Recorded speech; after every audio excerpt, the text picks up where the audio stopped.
Hello, my name is Chariot, and it is Monday, which means it's time for a Monday Ramble. Normally, I realised we didn't have one last week in the end, but I was plagued by irritating technical issues, which happen quite frequently around here, and it's getting a little bit annoying. But what can you do? You just fix it and move on. It's all fine. Apologies for any noise in the background. I've got a fan on, because for some reason the UK has gone from kind of sliding into being, like, nice autumn weather to, we've got like 4 or 5 days of like 30 degrees around here, which is just, it's just not on. I thought we were done with this. I'd had enough. I'd had my dose of sun. I want like one nice sunny day a year, and the rest can be overcast. That's fine by me. But no, that's not what we're getting this time round, so I'm melting again, which is not what I was here for, but never mind. Anyway, hi, it's me, Editing Kiri here, and I just wanted to let you know, because I totally forgot to mention in the video, that the battle report I did with Mikey from Hellstorm Wargaming is live on his channel, so you can go and watch that right now. Well, maybe finish this video first, or you can go and watch it and then come back to this video. Do that. No, watch this.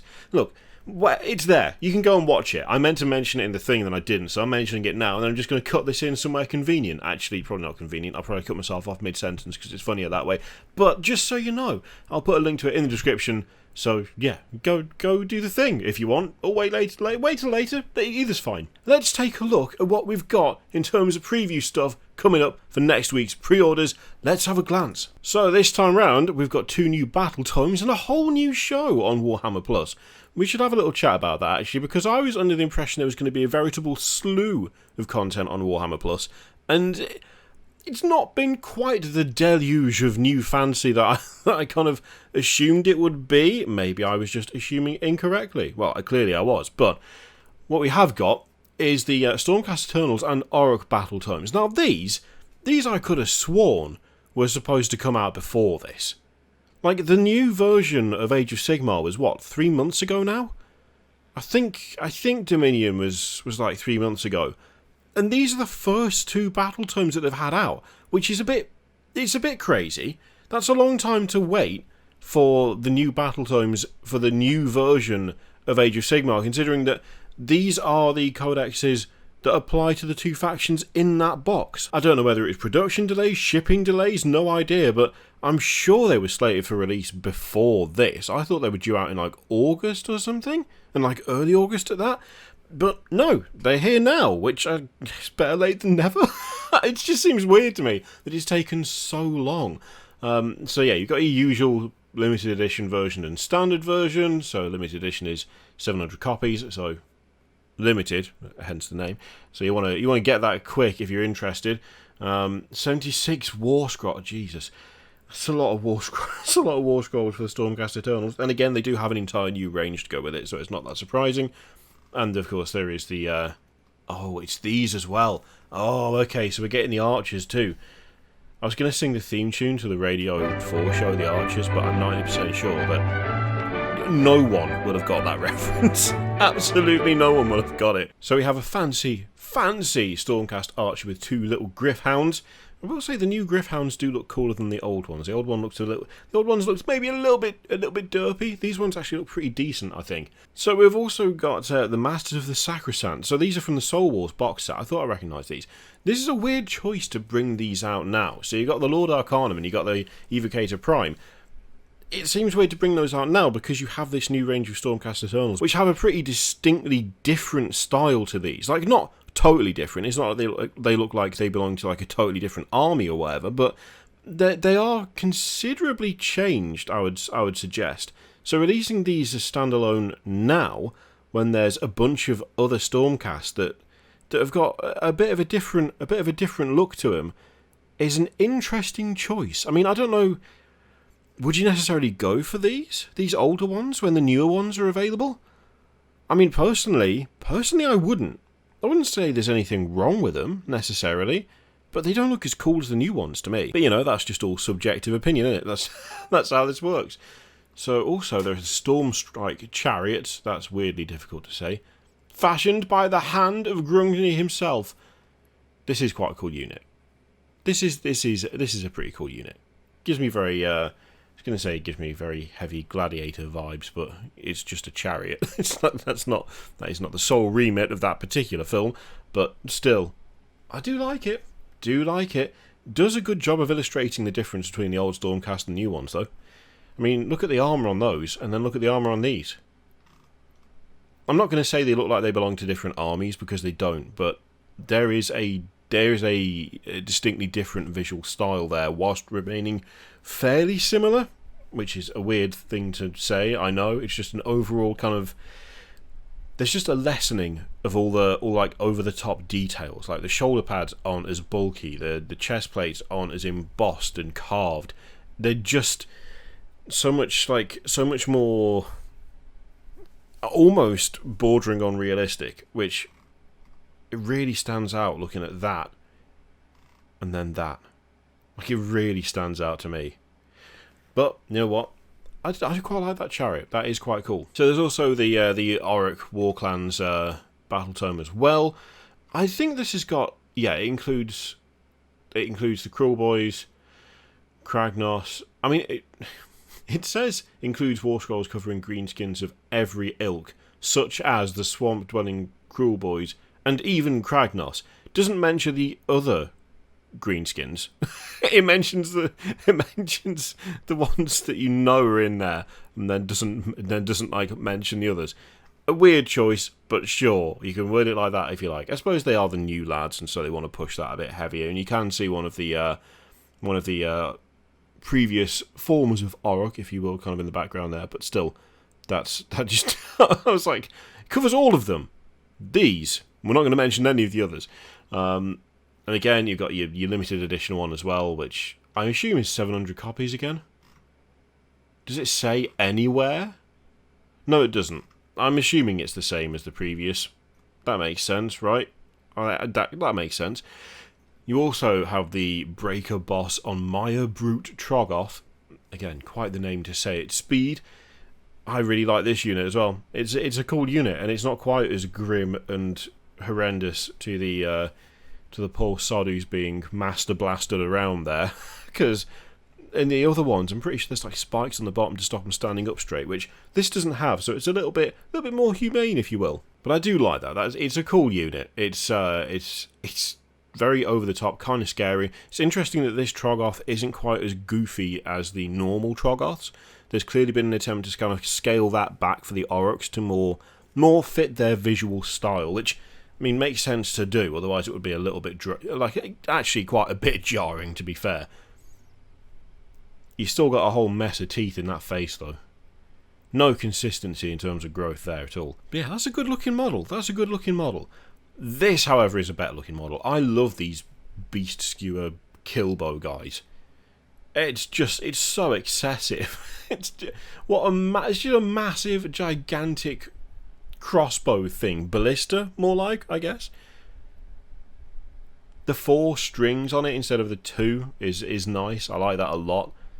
It's just pretty cool. And that, I think, is it actually nailed into the rock? I think it is, isn't it? It's a cool unit. It does feel really quite Lord of the Rings, though, this. Which is weird, because I don't know if I remember seeing any of the orcs or the Uruk Hai using anything like this, but for some reason it's just got an air of brutality about it, which I really like. Also, yeah, the little detail of the hammer on the belt, which I'm assuming is what he uses to like hammer the spikes into the ground to keep it stable when it fires. That's a nice bit of detail on there. That is a nice bit of detail. Pretty solid, that. Pretty solid. I hope they're not too expensive. I really hope they're not too expensive. There's a chance that they might be, but I'll have to wait and see, won't we? There's also a bunch of dice. Yeah, the Stormcast ones and the Orruk ones they're just not anything special, are they, really? They're fine. They're dice. That's about it. There's nothing really magnificent going on there. They're not really jumping out at me as being kind of, I must have this kind of thing. Yeah. So there's also some for Order, Chaos, Destruction, or Death that's just generic. And again, yeah, fine. Nothing stands out there to me as being kind of rush out and buy worthy. There's also White Dwarf on the way, of course, which I believe they said there was, Adeptus Mechanicus kill teams. I think that's going to be fairly regular in White Dwarf. Whether it'll be a specific thing that like it's a specific team, the rules for which you can only find in White Dwarf, and it'll be like a special thing. I'm not entirely sure. I suspect that it's probably going to be the way that goes, but we'll have to wait and see. There's also an Index Astartes for the Wolfspear, which, I mean, they said that the Index Astartes stuff, they said that White Dwarf would contain rules for all factions. It's mostly been Index Astartes. They've had far more attention than anyone else. By far. Which, I don't know, I guess it's just another one of those, could someone who isn't Space Marines get a bit of a look once in a while, which I know is a bit silly to say in a way, because, you know, we had the whole Necron refresh, and then we've got a whole bunch of Orc stuff, and I guess that it's just oversaturation for long enough that there always feels like an undercurrent of, but Space Marines will have to get something too, which is, I mean, it makes sense, but I'd really like to see that expanded and explored a bit more for other armies. It feels like it's very consistently aimed at Space Marines, and there's more armies than that. There's more armies than just Space Marines, as you can tell from the cover. We also have some new stuff for Blood Bowl. There's a new Blood Bowl model as well, actually, but we'll cover that probably in tomorrow's video, because there's a new Blood Bowl model and there's a new Necromunda model that I want to talk about. But we'll do that tomorrow, because I've got... oh god, today's been a nightmare. So, we also have the Forge World stuff on the way in the form of the two Ultramarines Praetors. Be interesting to see how big the lad in Cataphracti is, because the Imperial Fist guy in Tartarus, not Cataphracti, no matter how many times they say it on the Forge World site, because it's not the same armour, it doesn't look the same, it just doesn't look anything like Cataphracti. Just stop, correct it. He's massive, he's a real chunk, like he's got some girth on him, that lad. He's like a full head and shoulders taller than other Tartarus Terminators, which, yeah, be interesting to see what these guys are like in terms of their scale, whether they're like giants among Space Marines, or whether they're more just the standard size. I will say the Ultramarines, the Praetor and Cataphracti there, he has got some extreme girth going on. I mean, he's just like a brick wall. Well, a ceramite wall. Let's be accurate here. Don't get told off, do we? I think you'll find. Anyway, let's carry on. Oh, and Orruks Stormcast's finally being released. Hey, god damn. When was he shown off? That was months ago. Wait, these guys were shown off really recently. These were shown off super recently. It was what? A couple of weeks ago, if that we saw these? Orruks Stormcast was months ago, and he's only just coming out, but these guys have been rushed to the front of the queue. Alright, sure. Maybe that means that Forge World is getting back on track, like back on schedule. They're actually releasing stuff, you know, close to when it's been announced, as opposed to half a year later or whatever. Still so good. I've come around to the idea, though, that the wings need to be bigger. I'd like the wings to be bigger. That would be nice. Yeah, definitely bigger wings. Other than that, though, pretty solid. I like it. Now, you can also win a Titan. I don't know why. Win a Warlord Titan.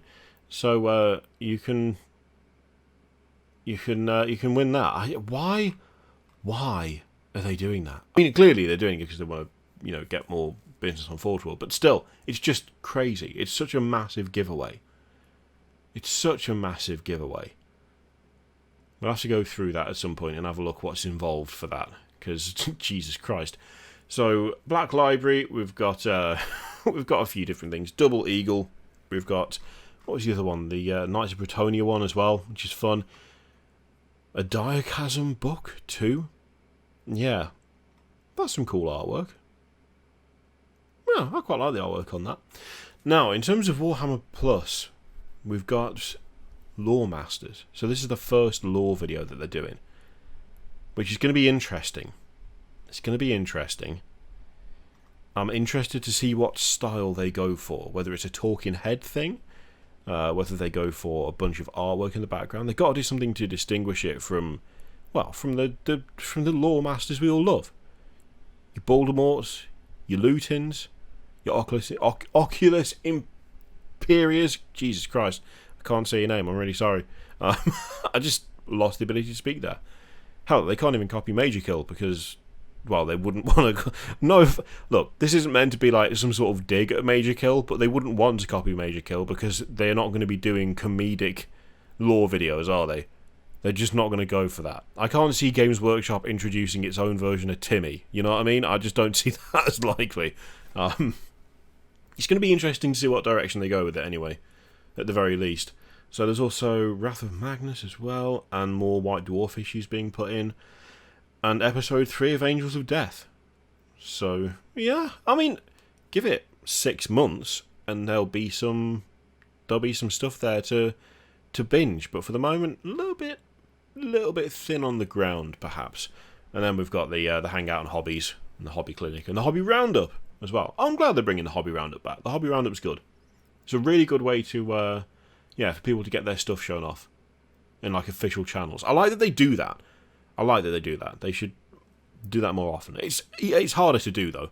I will say straight away, they probably don't do it as often, just purely because they have to go around and get permission from people and then collate all the images and then put it together, and then, yeah, it's like an extra hassle outside of the Hangout and Hobby and the Hobby Clinic. So I get why it's not as common, but I think it's a cool thing for the community overall. Now, tentative plans for this week are to do a couple of different things.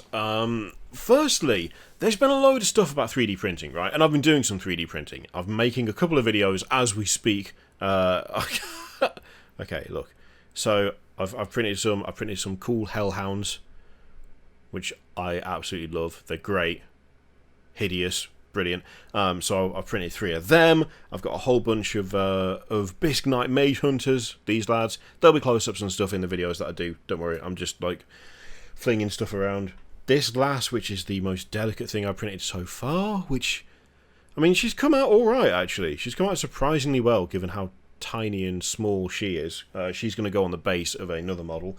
We're going to talk about 3D printing a bit, because there's quite a bit of pushback against Games Workshop at the moment, right? Which I understand. Like, I get it. But there's part of that pushback has been that there's been an increasing number of people going, no Games Workshop, only 3D printing. I'm going to 3D print all my Warhammer stuff. I'm not going to buy from Games Workshop anymore. I'm just going to do, like, printed Warhammer, which I know of, but haven't... How do I put this? I know of, but have had no interest in. Apparently it's gone now, wherever, I think Printed Warhammer was the subreddit or something, but, like, you could find stuff to print that was actual Warhammer stuff. No idea where it is now. Funnily enough, I think they got shut down by Games Workshop, which is not all that surprising, is it? But we're going to have a little chat about that, because I'm loving the 3D printing side of things, right? I'm really enjoying it. But at no point have I been tempted to print, like, a Games Workshop thing. There's stuff out there that is similar to Games Workshop stuff. There's, like, super heavy tanks and Lehman Russ style tanks and, you know, like, really cool alternate Imperial Guard stuff all over the place. The vast majority of which I absolutely love. And it's not even occurred to me to try and print anything Warhammer related, because 3D printing offers an amazing alternative to that. And there's a lot of stuff that you can find that is different but still usable, but in, you know, using it, you are actually supporting someone as opposed to just doing a protest, you know, a bit of IP theft of someone else or whatever. So we're going to have a chat about that, because it's an interesting subject, and it comes up on almost every video and every post I do now, where someone's like, no, only 3D printing. I'm only going to print Warhammer. And to be honest, I think there's something to be said for not printing Warhammer, but printing stuff that is perhaps inspired by, perhaps not even remotely inspired by, but could be used in place of. There's something to be said, I think, for, rather than just going, I don't like this company, so I'm just going to take their stuff.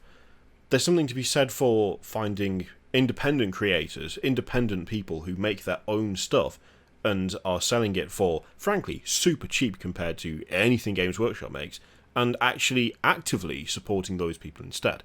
So we're going to have a little chat about that, just because it's an interesting subject, and there's a few different people and places I've found that are just doing amazing miniatures, that are just doing really, really awesome stuff. And yeah, I just want to talk about those and kind of why I think, rather than it being a protest thing of, I'm having that, instead it's a case of, well, I don't want to support this company, but I will support this person because they do class work. So yeah, we'll have a little bit of talk about that. We'll also cover the new models that we've seen this week tomorrow morning. And yeah, I've got a lot of painting to do. Jesus, I've got so much painting to do. So I've got a couple of direwolves. The Soulblight Gravelords project, right? That's what all this is, okay? Now, the original intention was to do like a series of videos as I was going through. I've learned some valuable lessons. We will cover this in the first episode, because I'm still going to do a series of videos, but the structure of it is not going to be what I'd originally planned, because I've learned some valuable lessons that we're going to go into a little bit. Yeah, that's the general plan for this week, and we'll see how it goes. And on Friday, I'm going to be going to Element Games, and I'm going to be staying there, not actually in the building, that'll be weird, at Element Games all weekend to take part in the Facehammer GT, where I'll be playing Age of Sigmar for the first time in my, with my massively messed about with Soulblight Gravelords army that I've been working my way through. I've only got 10 models left to paint, which I need to have done by Thursday. So I'm going to go and do that now. I really need to go and do that. So yeah, thank you very much for watching. Is there anything coming up that you're excited about? Anything you like the idea of? Anything that that you're liking the sound of videos-wise? Let me know in the comments down below. In the meantime, feel free to click all the things, Patreon, video, subscribe buttons off. Click it if you like. Don't click it if you don't want to. Subscribing is especially helpful because then you'll know when I upload stuff, funnily enough. And there is an affiliate link in the description. I'll tell you what, I would really appreciate if you used it for stuff other than Games Workshop stuff. If you're not into that currently, then by all means, Element have got a massive shed load of stuff for every conceivable system, every conceivable tabletop game, and frankly, well, I'm taking my car into the garage tomorrow because it's leaking coolant everywhere. So a couple of purchases through that affiliate link might make that sting a little bit less, which would be nice. I leave it up to you though; it's entirely up to you. You do what you like, as always. Thank you very much for watching. I'll see you next time.